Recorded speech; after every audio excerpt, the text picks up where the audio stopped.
Yung mga pangako ni BBM na kakasuhan niya mga malaking isda rito, wala. Dahil included sila eh. To prove to you, nagsalita si Saldico, kinasuhan. Ngayon, nagsalita na nakakahalata na dahil tinuturo lahat ng mastermind si Speaker Martin Romualdez. Nagsalita.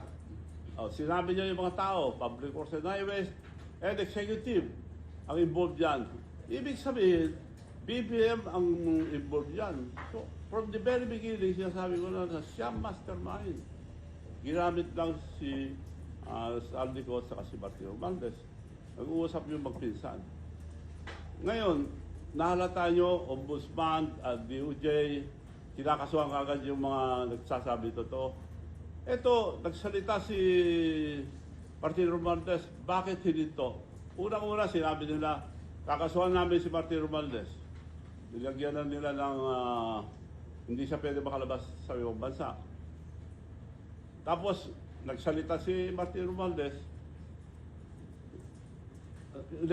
sinabi niya, executive, liwanag, ang executive, BBM, siyang mastermind. Pero, ngayon, wala na. Bakit hindi sila nasagutin ng Ombudsman, DOJ, at Presidente, bakit hindi nagsasalita? So, ibig sabihin, nag-aregluhan na, nagtakutan lang.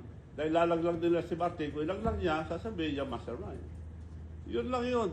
Para tayong linuloko na ating nakikiusap po ako sa ating kababayan, hindi yung mabuti, dahil puro diversion ginagawa nila. Dinilito lang tayo lahat. Kaya ginawa ko na, mula nung ni-stab ako ni BBM sa Japan, nagtaka ako kung bakit. So, re-record ko lahat yung speeches nila, lahat yung pinupunta nila, lahat yung ginagawa. So, napagtama ko na, mabuti naman, at ni-stab ako, meron na silang gagawin.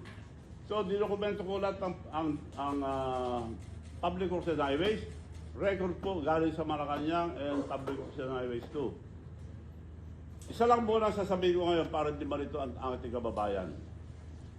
Di ba sabi niya noon, 2024, I built 5,500 flood control. Palakpakan ng tao, Congress. Nung dumating bagyo, nabaha tayo. Sabi niya, binintangan niya ang kalikasan at mga taong bayan, hindi marunong magtapon ng basura. Yun ang nagbara. Paano magbabara ng basura sa buong Pilipinas? So, before 2025 suna, nag-press con si BBM sa isang media na sinasabi nila na mabay si BBM, gusto niya makipag-reconcile kay Duterte, ayaw kong kaaway, maraming kong kaaway, gusto ko kaibigan. Tapos, mayroon media na naglaglag na grabe na ang nakawan sa ating bansa. Mga porsyento ng mga congressman, porsyento ng mga senador, grabe. Dapat ang pwedeng magsalita lang dito, BBM, he should denounce it now, right away. So, yun lang interview sa kanya, yun. So, 2025, di lang, parang bakit, lalabas na eh. Sa dami ng ninakaw, hindi po mapagtakpan lahat. So, sisiyon na yun, ninunahan niya. Binabas niya sa asuhan niya. Maya naman kayo, mga nanakaw ng kaban ng bayan. Kaya kako kagad sabi ko, dapat tayo ka mo dahil included ka eh. Kasama ka. May Alzheimer ka yata, sabi ko noon eh. So, true enough, ngayon, lumalabas na. So, ito nangyayari sa ating bansa, niloloko na po tayo. At nakikiusap po ako sa ating kababayan. Suportahan niyo po ito dahil totoo po ito. Hindi po gago lahat ang Pilipino. Para lang tayong gago kung di natin ituloy ito. Mga senador natin, tinawag ako, nagpunta ako kay Senator Lacson. Gusto kong tumestigo dahil marami akong nalaman ako. O sige, sabi naman niya, gawa ka ng pinabit mo. At isubmit mo sa April 7, 14 nalabas ka na. At April 7, before 5. April 7, umaga nandun ako sa yacht club, nag-aantay dahil umaga wala naman sila doon. Alauna, pupunta na ako doon mag-antay. Alas 9 or alas 9 yata dumating yung sulat niya dito sa bahay na cancel. Paano ko isasubmit yung affidavit ko? Tapos kinancel nila, ang rason, hindi ko raw sinubmit ang affidavit. So, nagtataka ako. Palagay ko, hindi na itutuloy yung pagpunta ko sa Senado, kaya dito na ako magsusumbong sa taong bayan. Kung totoo yung sinasabi nila na walang nangyayari sa ating bansa, kalukuhan, bakit hindi nagsasalita ngayon yung mga congressman, mga senador? Bakit pinagtatakpan? Involved ba sila or may usapan ba sila? Yun na lang, recently, nagsalita na si Martin Romualdez, aliwanag. Executive ang involved. Pinangalanan niya lahat, yung public and highways. Wala naman nag-imbestiga. So, linoloko po tayo. Ulitin ko, ang mastermind, BBM. Dokumentado ito yung budget ng Public Works and Highways ng 23, 24, 25. 25, binugbog nila doon. Kinuha yung pera ng hindi dapat galawin, yung PhilHealth. Ang laking kinuha doon. Pinabalik sa Treasury para may magamit doon. Insurance, PDIC, ang liwanag. Kinuha nila para punduhan yung mga flood control. Mga kababayan, wala pong flood control na 5,500 na sinabi ni BBM. Iniikot ko ng buong Pilipinas. I am the president of the Mayor's League of the Philippines and still the emeritus president. So I have contacts with all of them. Naging presidente rin ako ng Councilors League, Governors League. Natawagan ko almost everybody. Walang project na 5,500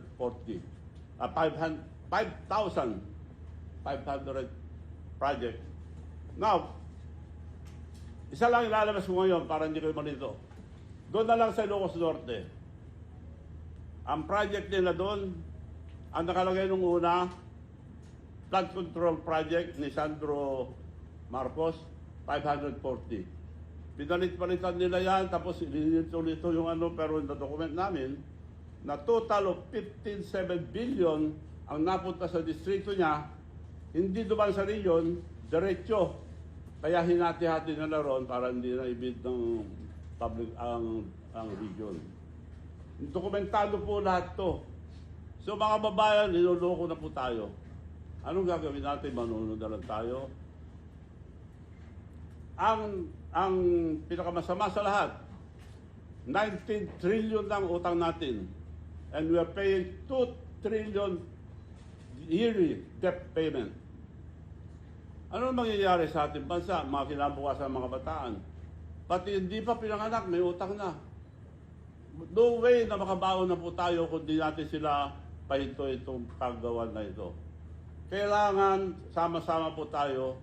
Itong sinabi ko ito, suportahan natin para malaman natin ang totoo ang nangyayari sa ating bansa. So, marami pa ako sasabihin, yun lang muna, dokumentado po lahat.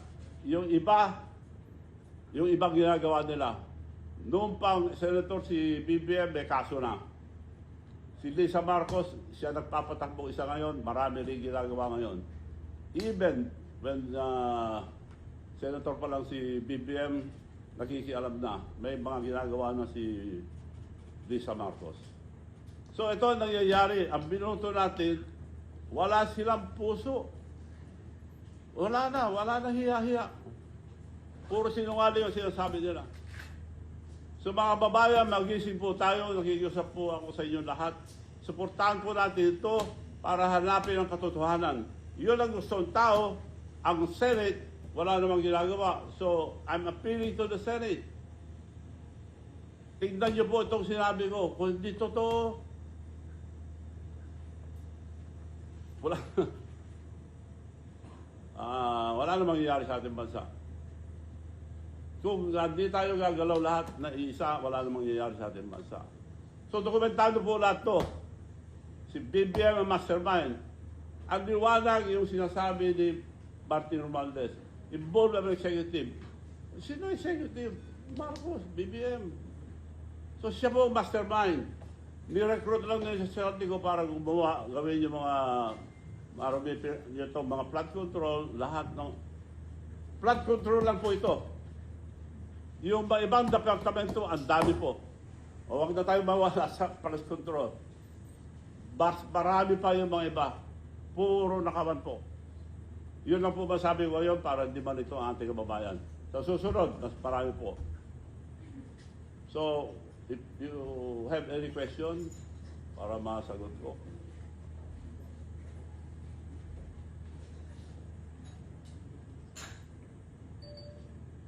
Yes, ma'am. Bob, yun nabanggit niyo po na affidavit kasi yun po yung reason kaya hindi natuloy yung pag-appear niyo sa ano. So, kailangan po ba? Saan yung ano?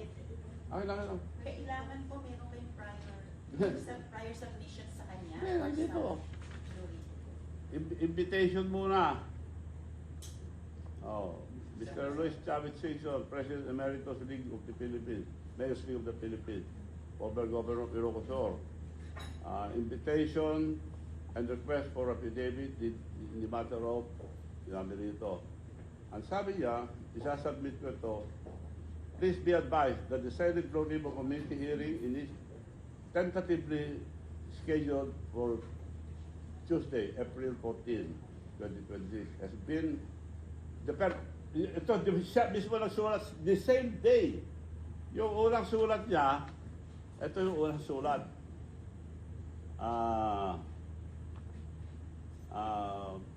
Governor Chavez Singson, greetings. Pursuant to the above captioned subject matter and your request to testify on flood control anomaly, dated 16th of March 2026, we respectfully request your honor to submit on or before 5 p.m. of April 7. Nandun ako ng umaga, nag-aantay, kumain ako sa yacht club, alauna pupunta na ako, may dumating na sulat ng umaga, the same day, kinansel niya 7. Oh. The committee has deemed it necessary to reschedule the public hearing contingent of the mitigation of the current national energy emergency, kung anong rason sinabi. Dokumentado po lahat. Gusto ko, naka-ready yung affidavit ko, meron akong affidavit. Nandun na ako noon. Walang tao ng umaga doon, wala sila eh. Saan ko siya submit? Kaya sinunod ko lang yung gusto ni Senator Lacson. And yet, sinabi niya na wala daw ako affidavit. Meron. Sumunod po yung Gov, wala na siyang Wala na. letter sa inyo. Kaya wala na akong pag-asa na makarating pa sa Senado. Ayaw nila malaman ng totoo. So ito po ang katotohanan. BBM is the mastermind. Involved lahat sila, Saltico and Martin Romualdez. Yung mga public officials, ginamit lang lahat yan. Kasi pag nagbayad yung contractor, binabayaran agad ang public officials highways. Bayad agad. Hindi pa tapos. Kaya maraming ghost project. Only in Ilocos Norte, probinsya ni Presidente na supposed to be a model. 100 flood control project, 540 ang nakalagay ng una flood control project, total of 15.7 billion. For 23, 24, 25. 25, binugbog na nila doon. So, iba pa yung 22. Nung nag-umpisa sila, nag-umpisa na doon. So, ito lang 23, 24, 25 para maliwanag. Ilocos Norte, first district lang. Office of the Department of Public Highways, diretso sa first district local para wala ng bidding. Hinati-hati na kasi bawal doon malalaki. So yung 15.7 billion, hinati-hati nila doon sa daming contractor. Meron nga isang ipapakita namin yung isa, hindi magtama. At saka karamihan, wala. Ghost project. And meron man substandard. I-video nyo na nga. Para naman sa video para makita nila. Ito, Kaya natin yung iilang larawan na kuha ng team na ipinadala ni Ginoong Luis Chavez Singson sa Ilocos Norte para inspeksyonin, iberipika at alamin ang katotohanan sa mga social media report na maraming flood control projects sa Ilocos Norte ang wala, sira, substandard at maanomalya. Ang una niyong matutunghayan ay kuha sa Barangay Kasili, Lawag, City, Ilocos Norte. Ito ay isang flood control project na nagkakahalaga ng 47,022,160.24. Ito ay galing sa GAA 2025 at ang konstruksyon nito ay dapat nagsimula ng February 2025 at natapos noong September 1, 2025. Ito ay may contract number na 25AA0475. Makikita sa mga larawan na ang sinisimento ay putik at ang bakal na ginamit ay substandard. Ang sukat nito dapat, ang kanyang kapal ay dapat 200 mm. Pero makikita nyo sa mga larawan na ito ay 70 mm lamang o 2.76 inches. Ang embankment dapat nito ay dapat hand-laid rock embankment pero hindi inimplementa dahil makikita nyo ito ay gawa sa putik. Ang susunod na mga larawan na inyong makikita ay sa Barangay Dipilat, Bintar, Ilocos Norte. Ito ay construction, maintenance of flood mitigating structure drainage system. Ang halaga ng proyekto ay 82,024,667.83. Ito ay dapat nagsimula ng February 19, 2024 at dapat tatapos ng 31 October 2024. At ang source of fund nito ay GAA 2024. Ngayon, ginagawa pa lang ang proyekto. Nung unang pinuntahan ito ng team ni Ginoong Luis Chavez Singson, wala ito dyan sa kinatatayuan niya. Ibig sabihin, yung 2024 na project, ngayon pa lang ginagawa. Kaya ang duda ay noong idineklara ng ICI na walang ghost project ang Ilocos Norte noong November 2025 na sinabi mismo ni General Asurin ay hindi totoo. Dahil kung makikita ninyo, ito ay kinoconstruct pa lang at makikita din ninyo na ang dapat na kapal ng simento nito, yung slab nito, ay dapat nasa 300 mm o 11.80 inches. Pero makikita nyo sa picture, ito ay meron lang 40 mm or 1.5 inch na kapal ng simento. Ang susunod na mga larawan ay isang flood control project na na-misalign. Mapapansin nyo, ito ay pinagtagpo pero hindi tinadhana. Mapapansin ninyo na yung bagong estruktura ay hindi nakadikit sa lumang struktura na ayon sa obserbasyon ng engineer, ito ay nagpapahina sa dalawang estruktura.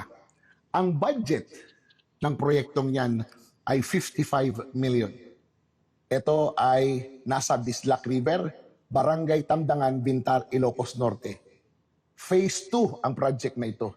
So ibig sabihin, yung kanyang hindi naging tadhana ay phase 1. Makikita nyo naman ang distansya o yung agwat ng kanilang mga estruktura. Ito ay galing sa GAA 2024 at dapat natapos ito ng April 2025. Yung sunod ay yung flood control project na hindi sila magkatagpo sila ay magkahiwalay. Ha? Makikita nyo sa litrato na itong proyektong ito na may halagang 39,199,941.52 ay isang proyekto na yung nasa kanan makikita nyo na nakahiwalay doon sa lumang istruktura. Ang sunod na proyekto ay again isang flood control project na 72,374,852.10 ang presyo. Ito ay dapat tapos na noong October 2024 pero ngayon pa lang ginagawa. Itong proyektong ito ay nasa Tamdangan Bridge, left bank ng Bintar, Ilocos Norte. At ang huli ay ang construction at rehabilitation of flood mitigating facility within major river basins and principal rivers, construction of flood mitigating structures along Lawag River Basin. Ito ay nasa Barangay Gabo, Ilocos Norte. Ang halaga nito ay 48,999,813.46. Dapat tapos na ito ng 18 October 2024. Kaya lang ito ay nawasak. At ito ay kinukumpuni pa rin hanggang ngayon. Ayon sa ating reliable sources na ang 6 na contractors na ginamit dito sa mga proyekto, karamihan ng mga proyekto sa Ilocos Norte ay una yung 1116 Construction Corporation na pag-aari ni representative ng mga anak ni Congressman Ferdinand Beltran ng Magsasaka Party List and owner ng Third Star Builders Contractors. Isa sa mga 11 contractors ng maalumalyang proyekto na binanggit ni Senator Ping Lacson sa kanyang privilege speech. Yung iba naman ay gawa ng Metropolitan Builders and Construction Supply na pagmamayari ng mayor ng Lawag, Ilocos Norte na si James Brian Q. Alcid na isang political protege ng mga Marcos. At ang BGMB Construction and Supply na pag-aari ni Junio Benvenido E. Marapao na may opisina sa Antipolo City. Finally, ang sinasabi ay mayroon 551 flood control projects ang DPWH sa 1st District, Ilocos Norte. Ngunit hindi mahanap lahat ng team na pinadala ni Governor Luis Chavez Singson ang mga flood control projects at pinagdududahan na ito ay mga ghost project. Ipapakita namin yung isang mapa kung saan makikita nyo yung kabuuan ng mga flood control projects sa buong Ilocos Norte 1st District Engineering Office. At mapapansin nyo na sa Lasalabat, halos silang lahat magkakapareho lang ang mga kontratista na binibigyan ng award sa paggawa ng flood control projects. Ang nakapagtataka sa parehong buwan, sa susunod na buwan, palagi silang nananalo at kung iisipin nyo, paano pa nila magagampanan ang pagbuo ng isang proyekto kung halos sila na lang lahat ang nagtatrabaho at gumagawa ng mga proyektong ito sa buong taon dyan sa Ilocos Norte.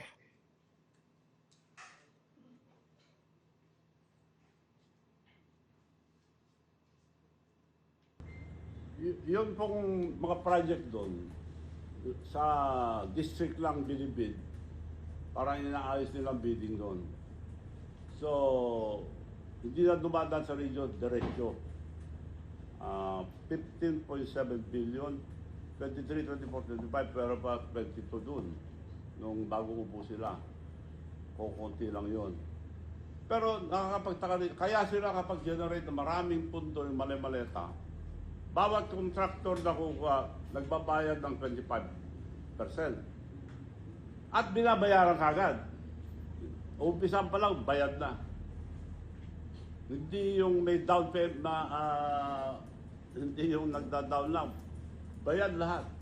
Kaya naibibigay nila kagad yung 25%. Yung iba mas malaki pa. Kaya maraming mali-maleta dahil lahat buong Pilipinas ganoon ginawa.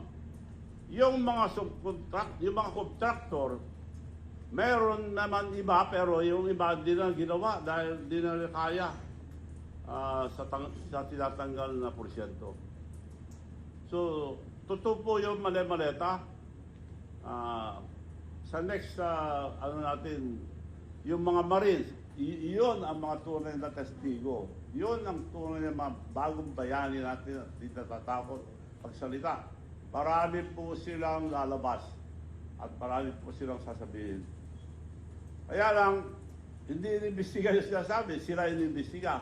Baliktad. Kung sabihin mo totoo, ikulong. Si Diskaya, nagsabi yung totoo, kinulong sila mag-asawa, kawawa naman. Nagbayad lang yun, binigyan ng project. So anong magagawa niya? Bayad sila ng 25%. Binabayaran naman kagad sila. So, yun po ang katotohanan dyan. So yun po ngayon, sa ngayon, marami pa po mga kalukuhan ang Marcos family. So, sa next, I hope, imbitahan ko kayo lahat sa susunod na press con, ilalabas ko lahat para marami pa. We are only talking here about flood control. Lahat, halos pinapatulan nila lahat ng pera. Marami po. Para di ba nito ang ating kababayan, flood control lang muna tayo. Ito po bang mga contractors sa Ilocos Norte ay naimbestigahan? Hindi sila investigahan eh. Kakampi nila lahat eh. Pero nakuha na lahat ng mga pera, 25%. Kaya yung mga iba, hindi na ginagawa. Yung iba, binalikan namin, ginagawa na, tinatakpan lang. Pero nakuha na namin ng picture na may date, yung camera na may date. So, mas anong gawin pa nila ngayon, hindi na nila mapapagtakpan. Sa dami ng ninakaw, hindi po nila mapapagtakpan itong kalukuhan na ginawa itong Marcos administration. Ito lang ang presidente, walang project. Walang project. 5,500 flood control, wala po. Hanapin nyo ang buong Pilipinas. Pinasyalan ko na po lahat, nakausap ko na po yung mga tao. Yung pinunta niya sa Bulacan, unang-una, ghost project. Siya mismo, inimbestiga niya, nandun pa. Ghost project talaga. Pinabalikan ko, ganun pa rin. Wala nang magawa eh. Hindi na nila ginagawa dahil nakuha ng pera ng mga kontraktor. So pagkatapos po na mag-asawang Biskaya, sa palagay niyo po wala na bang susunod na maiimbestigahang contractors? Yung magsasabi ng totoo. Ako, nagsasabi ng totoo, pinayaran nila ako ng plunder. Available yun, hindi naman totoo eh, kaya hindi nila pasampa para lang masabi na may kaso kong plunder. Etong ginagawa nila, plunder. Billions, billion. Yeah, ito ang plunder talaga. Conspiracy sa susunod, papakita ko paano nag-umarte-arte si BBM na dinannounce niya lahat yung mga pinagbintangan niya, yung mga nagnanakaw na kabad ng bayan. Kung paano nila ginawa, dokumentado po yun, naka-video po lahat yun. Para hindi malitong tao, yun, dito lang muna. Good morning. Paparating na naman po ang SONA. Anong tingin mong laman kaya ng SONA niya, sir? Walang nakakalam. Wala nang naniniwala kay BBM. Kung ano man ang sabihin dyan, di ako naniniwala. Hanggat di ba imbestigan yung mga mali-maleta, natutuo yun, ang dami ng testigo, walang mangyayari sa ating bansa. Tuloy-tuloy ito kung hindi natin sila pahintuin, kung hindi imbestigahan yung mga wala nang batas eh. Nasaan yung ombudsman? Bakit hindi nila imbestigahan? Sabi nila, kakasuhan si Martin Romualdez. Bakit wala na, tahimik na sila? Dahil may involve ang presidente. Suminto na eh. Kakasuhan namin. In fact, binigyan na yata ng order na hindi pwede lumabas. Bakit suminto na sila? natakot sila kay Martin. At hindi na rin tinuloy ni Martin dahil pareho sila. So, hindi kaya dahil kung 5 or 3% na lang ng SOP na sa palasyo, kaya sila nagsalita para ikunyang yung flood control na Nagsalita si? Hindi kaya dahil konti na lang nakarating sa palasyo, mga 5 or 3% na lang ng SOP, kaya sila nagsalita dahil Wala din sila sinasagot. Wala. Pare wala. Ibang sinasabi nila. hindi, I mean, hindi sila siguro nagsasalita kung malaki-laki na pupunta sa kanila. Wala. Dead man delight ko. Hindi nila sinasagot. Well, antayin natin. Inahamon ko sila na sagutin nila ito. Bakit hindi nila sagutin yung mga sinasabi ni Martin Romualdez na involved ang executive? Executive, si BBM yun eh. Bakit hindi nila sagutin? Bakit hindi tuloy nakasuhan? So nagsisinungaling yung ombudsman kung hindi niya kasuhan si Martin Romualdez. Kaya walang perfect crime. Dokumentado lahat to. Mahulit sila dahil sa dami ng ninakaw. Ngayon lang nangyari sa ating bansa ito. Pero kawawa mga Pilipino, tayo. Utang natin 19 trillion, 2 trillion yearly and debt payment, lumalaki na lumalaki. Wala silang concern dahil matapos ng term, tatakbo na yan. Huwag tayo pumayag po. Kailangan may imbestiga po ito sa tulong ng lahat. All sector, religious organization, and also the military and police, alam niyo nangyayari. Bakit kayo tahimik? Kung tatahimik kayo, history will judge you. Bakit kayo hindi gumalaw nung naglakawan ng ganitong kalaki? May budget ba? Or kung walang budget, bakit di sila tumulong?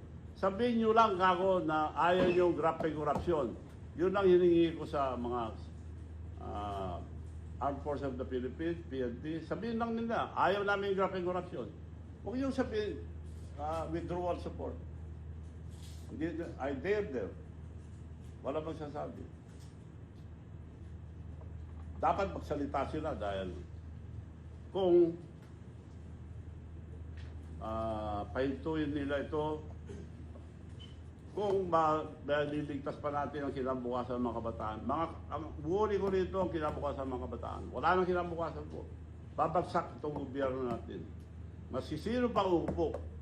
Bakit nila binabadali si impeachment ni Inday Sara? Yun ang priority na. Tanggalin muna yun para wala silang kalaban sa 28. Kung makakalusot sila. Bakit hindi magsalita? Etong nilabas ko ngayon, nakikiusap din ako sa Senado. Tingnan niyo po ito, ang liwanag.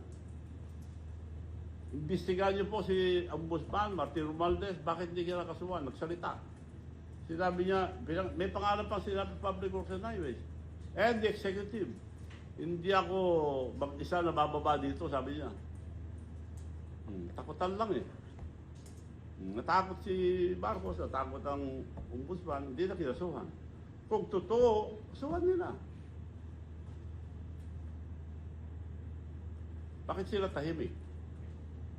Dahil maliwanag pa sa buwan. So mga kababayan, nakikiusap po ako, suportahan natin po itong mga sinabi ko para mapahinto lahat tong graft and corruption. Di po, walang hinto ito. Flood control lang ito. Ibang department, mas marami pa. Sir, ano pong aasahan namin ng mga susunod na hakbang po ninyo? Well, kung hindi sila imbestigan, marami pa ako ilalabas. Pero hindi mo na, para hindi mawala ang issue ngayon, flood control. Wala na akong pag-asa mapunta sa Senate eh. Dahil kinansel nila, wala nang notice. So ayaw nilang malaman ang katotohanan. Kaya sa taong bayan na ako nagsusumbong. Sir, ano po yung reaction nyo sa pupush po ng tambalang Sara, Inday Sara and Manong Chavez? Hindi ako tatakbo, Vice. Hindi ako tatakbo. Nagpapasalamat ako sa sumusuporta, pero if ever natatakbo ako, it's either Senate or local. Pero definitely hindi vice. Hindi ako vice. Walang trabaho ang vice eh. Senate para tignan ko yung mga nakawan sa Senado. Sir, sa tingin niyo, sapat po ba yung ginagawa niyang pag-iimbestiga sa flood control o kulang na kulang? Nabanggit din po ninyo na parang dinideflect po nila yung issue at iba yung... Kulang na kulang ang...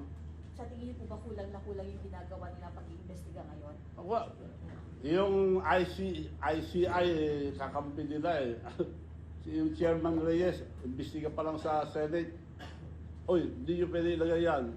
Kinulong pa. Nagsabi ng totoo, si Diskaya. Lahat na sinabi doon, sinara kagad ng Senate. Wala nang TV. Kung isang Chavez Singson ay nabigyan ng pagkakataon na mag-witness sa Senado, palagay niyo na ilang contractor o ilan ang mga pwedeng makulong sa dami ng mga anomalyang pwedeng likod niya? Pero sinasabi ko na, hindi magagawa ang contractor yan kung hindi gawa ang Malacanang. The government cannot solve this because the government is the problem.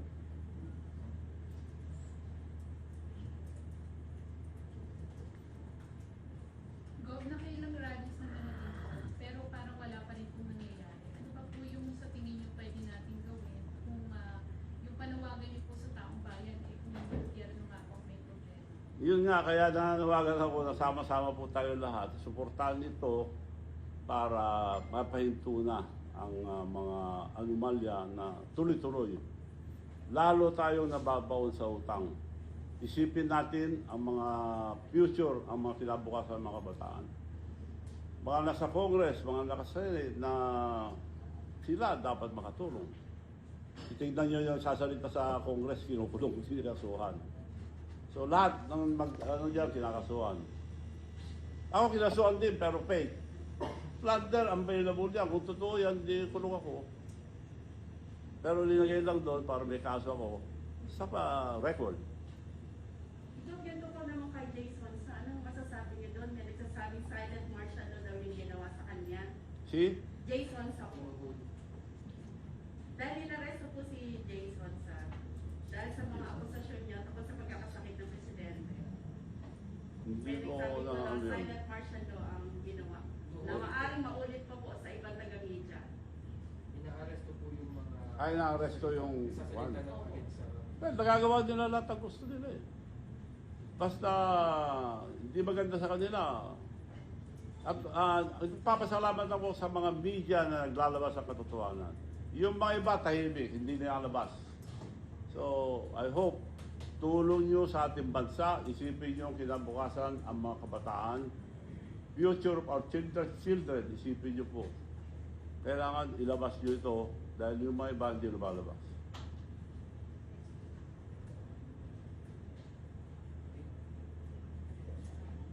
So, Gov, may nakikita pa nga po kayong pag-asa na mariresolve pa lang itong flood control or matatapos na lang po ang term ni Pangulong Bongbong na Matapos to kung sama-sama tayo lahat. Kung magising ang kababayan natin Pilipino, magising po kayo dahil niloloko na lang po tayo itong gobyerno ito. Yun na lang, hamon ko. Kasuhan nila si Martin Romualdez, nagsalita ng Busman eh. We will file a case. O, di may ebidensya sila. Bakit hindi tinuloy? Si Martin Romualdez, bakit hindi niya tinuloy? Executive, Bongbong Marcos na yun. Nagkaarigluhan na ang kung hindi sila tutuloy. Hindi totoo na itong gobyernong ito. Puro perang. Marami pa akong alam na pera na pinagkakaperahan nila. So, sa susunod po, mas marami po. Lord, nung sinabi ni PBBM na nahuli na si Saldico, naniwala ba kayo sa kanya? Hindi man nahuli. Unang-una, hindi pabor sa kanila na huliin nila si Saldico. Pag mahuli si Saldico, ikukulong nila, hindi pagsasalitain, masama yun. Papatayin nila, mas masama, kagaya ginawa nila kay Ninoy Aquino, pinatay nila. Kung patayin nila Saldico, babagsak lalong wala nang iba bintangan ng tao eh. Dahil sila nagkaso. Hindi gagalaw ang DOJ, hindi gagalaw ang Busbang, walang pagturot ang Presidente. Now, sa paglabas ni Martin, yun, tingnan natin kung sincere ang Busbang, kasuhan nila. Hindi sila nagsasabi ng totoo, hindi sila kakasuhan. Madali naman nila kasuhan, magsisino eh. So, hindi po sila nagsasabi. Doon natin malalaman na hindi nagsasabi totoo ng mga administrasyon. Dahil marami po yan, marami. Kung makita nyo lahat, nakakatakot. Wala silang ginawa kung hindi gumawa ng pera. Ibig sabihin ko, pag sinabi ulit ni PBBM na nahuli na si Saldico, hindi kayo maniniwala. Hindi. Hindi nuhuli yun. Mahuli man, hindi pabor sa kanila eh. Huliin nila, magsalita. Testigo yun. Maliban na lang kung gawin nila yung ginawa kay mga Sara mag-asawa. Nagsabing totoo, kinulong na. Anong kasalanan nila, Sara, Diskaya, tumupad lang sa utos. Ganon ang ginawa ng gobyerno. Ginamit lahat ng public and highway contractors para mag-generate ng maraming pondo. Magbayad ka ng 25%, babayaran ka agad yung project mo. Pero bawasan 25%. Yung mga iba, subcontract, lalong walang matitira. So karamihan, ghost project. We are talking only here of the first district of Ilocos Norte. Wala pa yung second district. Wala rin kami makita ron. So dito lang kay Sandro, nandito na lahat ng mga ghost project and substandard. Nakita nyo naman, pinakita na namin, dokumentado po lahat. Nasa akin po lahat yung listahan ng project ng 23, 24. Public Works and Highways lang ito. Galing sa Malacanang, galing sa Public Works and Highways sa mga record. Sa tagal nyo na po sa Ilocos, sa pinakita nyo pong picture na nandyan yung mga ghost project o nandyan yung mga hindi natapos na project. Nung pinuntahan nyo po, nagpunta po kayo ng wala. Tapos, bakit po nung bumalik kayo after a year, parang may mga tinatayo na mga substandard na project na katulad ng pinakita kanina? Hindi na obra yun dahil may date. Nung pinabalikan namin, may gumagawa, pero putik pa rin ang tinatakpan. Hindi naman putik, dapat is bato, sa semento, bakal. Wala. Pinandali nila, putik na lang sa semento na. Yun po ba ang reason, Go, kung bakit nagsasuffer ang mga taga-Ilocos sa pagbaha? Tuwing bagyo, mataas po ang tubig baha. Yun po ba ang dahilan dahil sa mga projects na hindi natapos? Buong Pilipinas. Kaya, ngayon, baha pa sa Bulacan. Sa Visayas, ganoon din. Wala pong sinasabi ni BBM. Kaya hindi nagsabi ng katotohanan si BBM dahil I built 5,000. Harap natin lahat sa SONA. 5,500 projects. Wala po yun. Yun ang imbestigahan sa Senado. Iba yung imbestigahan eh. Concentration nila yung eleksyon ng 28 para walang kalaban, kasuhan si Sara at of kung ano yung pinatestigo. Yung tumestigo kay Vice Inday Sara na Madriaga ba yun? Professional scammer yun. Ini-scam din ako rito, hinuli ko, pinakulong ko nga eh. Armado na sila, ini-scam ako rito, hinuli ko lahat, may mga baril. So, professional yun. At ang madalas na ginagawa yun, papakamatay pa. Marte yun. Iiyak-iyak sa nung sa court, at pakamatay, hindi matay. So, lahat, hindi na sila nakapili ng credible na witness. At ulit-ulit pa sa yung congresswoman na nagsabi, nakatawa pa sila. Are you crying? I think you're crying. Gov, anong pangingis-scam ginawa sa inyo ni Madriana? Hindi, yung time, nakipag-picture sa akin, tapos nakipagkaibigan, lahat naman ng tao nagpupunta nagpapapicture eh. So, kinaibigan ako, tapos sinabi na, that was during the time, ang kwento ko, yung time ni Noynoy Aquino. Tulungan mo nga ako, itong kapatid ni Noynoy na kapatid sa labas. Ang daming dalang PSG, hindi PSG, mga scammer. Pero nagtataka ako, bakit? Hindi, kasi ang daming rason. So, binigyan ko ng pera, tapos balik sila. Meron kami video, bibigyan namin sa'yo. Ang dami namin deliver na, ito mga witnesses, PSD, na video. Kung totoo yan, sige, bigay nyo sa akin. Pero kailangan gastusan natin. 10 million hiningi sa akin. Ha? 10 million, tapos tinawag ko yung security ko. Bantayan nyo nga lahat to, kapkapan nyo lahat ako. Umamin lahat sila. Yung kapatid ni Noynoy ang sinasabi, patawarin mo ko sir, janitor na ako sa isang eskwelahan, natakot ako dahil marami silang baril. So mga scammer, lahat yung PSG puro scammer. Headed by Madriaga. Gov, sa lahat po ng mga nabanggit nyo ngayon dito po sa press con, hinggil na po dyan sa flood control anomaly, may plan po ba tayo na mag-file ng case sa Office of the Ombudsman? Walang mangyayari sa ombudsman dahil appointed ni Marcos eh. Magtatakpan nila. Inaamon ko na lang, hindi na pwede ako mag-file, hindi na kailangan. Kasuhan lang si Martin. As they promised. They announced it. In-announce sila, dapat may isang salita tayong lahat. Ako po, hindi ako magsisinungaling, meron ako isang salita. Yun lang pwede ko pang ibang. Kaya ngayon, kinakalkal nila ako, gusto ako kausuhan, kung ano-ano. Marami pa, sasabihin ko lahat yung totoong kagahaman nila. Greediness is always the downfall of everybody. Gahaman. Gahaman po sila. Sobra-sobra na po ang nawala sa ating bansa. Look, kailangan ba lumutang ibang contractor para ilid yung gobyerno tungkol dun sa anomalya ng flood control? Kasi sa lahat ng contractor yung kadiskaya lang naglakas loob na para ibunyag yung buong katotohanan. So kailangan bang Hindi na kailangan ng mga sinabi ko, imbestigahan lang eh. Kung yun, mawawala na naman tayo sa flood control. Ikukulong lang pag magsabi ng totoo. Pero, imbestigahan nila si Martin Romualdez, magsasalita lahat. Baka suportahan pa ang taong bayan kung magsabi ng totoo si Martin. Palang araw, ilalaglag din niya yan eh. Itutuloy niya, pero ewan, nasa kamay nila. Kung totoo yung sinasabi, kakasuhan nila, kasuhan na nila. Kung totoo yung sinasabi ni Martin Romualdez, ituloy niya.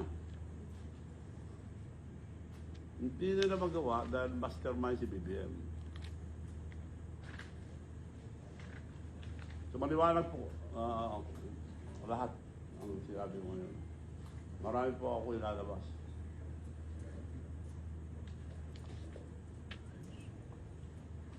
Wala na po. Maraming salamat po sa inyo lahat. I hope na lumabas ito. Para gawin nyo na lang ito ilabas para sa taong bayan, para sa kinabukasan ng mga kabataan. Pati mga pulis, general, mga namumuno sa pulis and military, may mga anak po kayo, may mga apo. Isipin nyo po kung wala na silang kinabukasan kung itutuloy ito. And as I have mentioned, history will judge you. Pag natapos ang termino nyo lahat, bakit kayo hindi nagsalita noon nagdanakawan? Anong ginawa nyo? Pinotektahan nyo sila. So, ako nga, history will judge them kung ayaw nila magsalita. Okay? Thank you. Thank you, Manong. Maraming salamat po sa inyo lahat.